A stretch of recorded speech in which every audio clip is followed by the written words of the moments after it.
Subscribe now. Teddy bear का बुखार। एक दफा का जिक्र है कि टेडी बियर स्कूल से वापस लौटा तो उसकी तबीयत बोझल हो रही थी। उसने घर पहुंचकर सबसे पहले बस्ता एक तरफ रखा और फिर स्कूल का यूनिफॉर्म उतार कर घर के कपड़े पहने। उसकी मम्मी ने उससे पूछा कि खाना खाओगे, तो उसने मना कर दिया क्योंकि उसका दिल खाना खाने को ना चाह रहा था। मम्मी ने जब उसकी मुरझाई सूरत देखी तो उसे शक गुजरा कि टेडी बियर की तबीयत कुछ ठीक नहीं। मम्मी ने उसे करीब बुलाया और उसके माथे पे हाथ रख कर देखा तो उसका माथा गर्म हो रहा था। मम्मी ने उसका मुंह ठंडे पानी से धुलाया ताकि बुखार की शिद्दत कम हो। टेडी बियर ने मम्मी को कहा कि वो बिला वजह परेशान हो रही है, उसे कुछ नहीं हुआ। स्कूल से वापसी की तकन हो रही है जो कुछ देर बाद खत्म हो जाएगी। मम्मी ने कहा कि वो आराम से बिस्तर में लेट जाए क्योंकि उसे बुखार हो रहा है। वो उसके लिए गरम गरम दूध लाती है। टेडी बियर का जी उकताया सा था, उसे दूध पीने की कोई हाजत नहीं थी। उसने मम्मी को कहा कि वो अभी दूध नहीं पीना चाहता, मगर मम्मी ने उसकी एक नहीं सुनी और गर्म दूध लाकर उसके सामने रख दिया।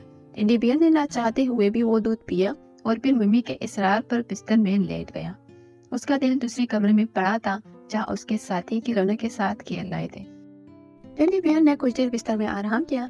जब उसका दिल बेचैन सा हो गया तो वो बिस्तर से निकलकर दूसरे कमरे की तरफ बढ़ गया।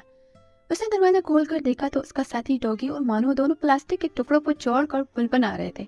डॉगी ने जब टेडी बियर की शक्ल देखी तो उसने हंसकर उसे अपने पास बुलाया। मानो भी उसे देखकर खुश हुई।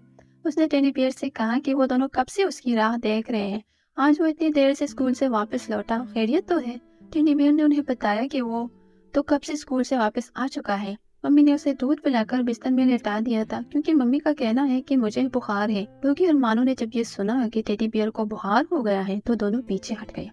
उन्होंने कहा कि तुम पहले डॉक्टर के पास जाओ और दवा लेकर खाओ, फिर हमारे साथ आकर खेलना, क्योंकि मम्मी कहती है कि बीमार बच्चों को जरासीम चिमट जाते हैं और जो कोई उनके साथ खेलता है तो वो जरासीम उन्हें भी लग जाते हैं। हम तुम्हारे साथ नहीं खेलेंगे। टेडी बियर ने जब उनकी बात सुनी तो वो रूठ कर एक तरफ बैठ गया। उसने कहा कि आज मुझे बुखार हुआ है कि तुम लोग मुझसे दूर भाग रहे हो। कहीं जब तुम्हें बुखार हो जाएगा तो मैं भी तुम्हारे साथ नहीं खेलूंगा। डॉगी और मानो ने उसे समझाया कि बुखार गंदे जरासीमों से चढ़ता है और गंदे जरासीमों से हमेशा बच कर लेना चाहिए। अब तुम्हें ये जरासीम लग गए हैं तो तुम्हें खुद गर्ज नहीं बनना चाहिए, बल्कि तुम्हें अपने दोस्तों और साथियों को उनसे बचाना चाहिए। टेडी बियर ये सुनकर बड़ा शर्मिंदा हुआ। वो वापस अपने कमरे में लौट आया। टेडी बियर की मम्मी ने उसके पापा को फोन करके इत्तला कर दी थी। पापा ने क्लिनिक पर फोन करके डॉक्टर को हिदायत दी कि वो टेडी बियर का मुआयना करके आ जाए। नर्स टेडी बियर के घर पहुंची तो मम्मी ने टेडी बियर को उसके साथ घर भेज दिया। टेडी बियर की उंगली पकड़कर उसे क्लिनिक ले गई। टेडी बियर उसके साथ हंसता खेलता हुआ क्लिनिक पहुंच गया।